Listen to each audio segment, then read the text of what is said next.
Closure, yeah, it's a lie, okay? Not because healing isn't possible, not because you won't feel peace again, but because the way the world talks about closure, yeah, it was never designed for real grief.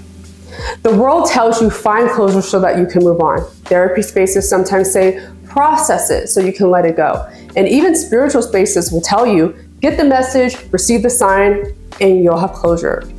But what if I told you that grief doesn't actually work like that? Drop in the comments if you've ever felt pressure to move on before you're ready.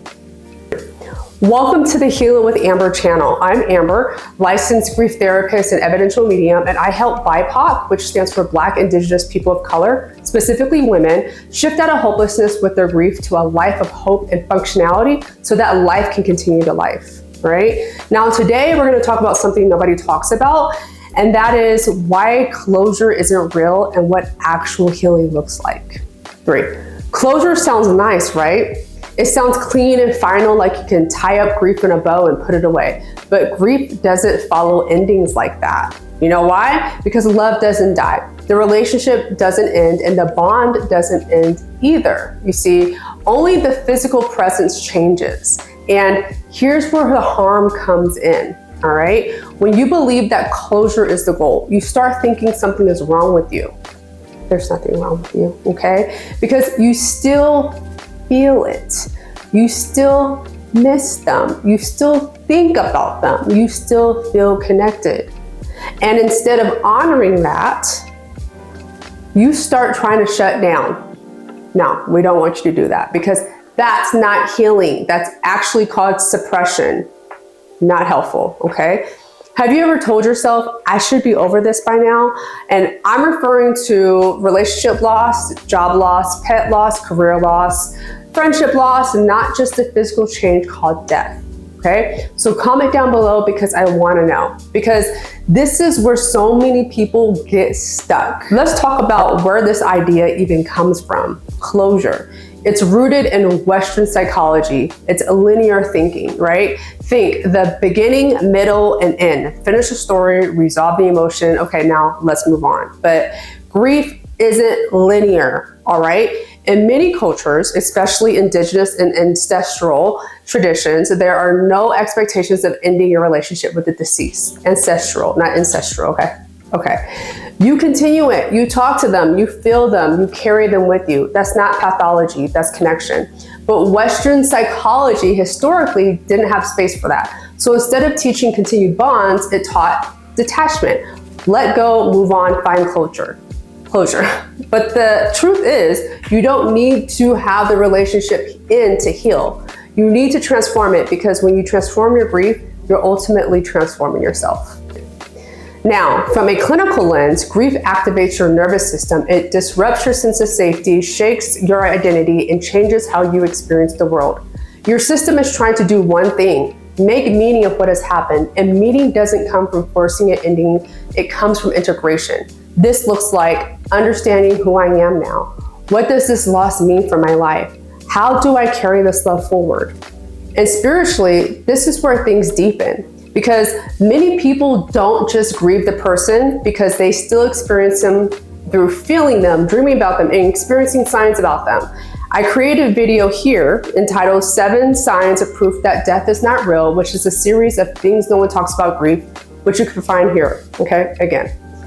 But instead of being supported in that, folks are told to question it and or ignore it. But if those experiences are part of the healing, okay, like what if they are?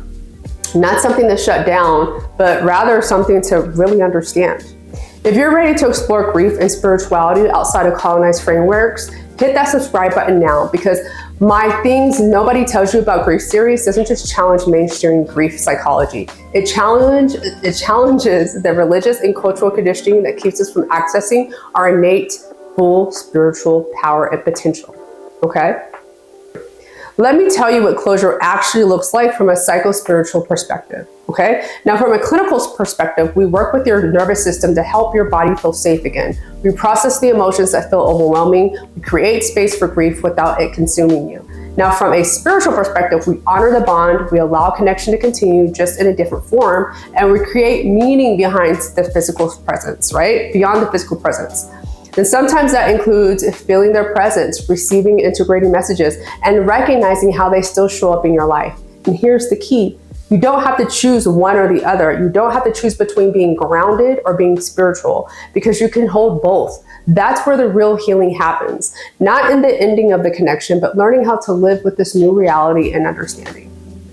If this is resonating and you would like to join the Grief Sanctuary, which is my membership site within my Substack community, where I provide exclusive content on managing grief ritual work, and teach on how to integrate spirituality into your own healing work.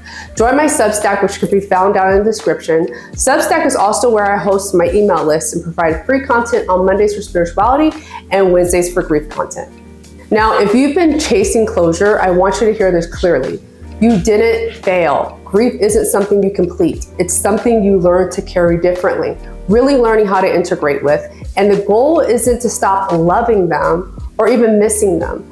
The goal is to feel the grief without it overwhelming you, staying connected without losing yourself, moving forward without leaving them behind, because both things can exist. You can heal and still love them deeply. Now, I want you to try this simple affirmation and practice, okay? So go ahead and place your hand on your heart, right?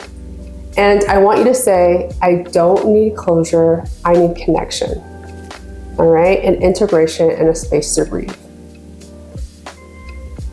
Okay, now if you've done this, I want you to drop a heart down below if that exercise resonated with you. If this is the kind of support you've been needing, I offer both grief therapy for California residents and spiritual services such as spiritual counseling, mediumship, and intuitive tarot work worldwide. Because again, you don't have to choose between clinical support and spiritual understanding. You actually deserve both, right? So please go ahead and visit my website down in the description to schedule a free consultation call, all right? Thank you for being here. Thank you for your honesty, and thank you for allowing your grief to be real. I'll see you in the next episode, which is every Friday. And go ahead and check out the series, Things No One Tells You About Grief. That's already put up, okay? All right, I'll see you in the next one. Bye for now.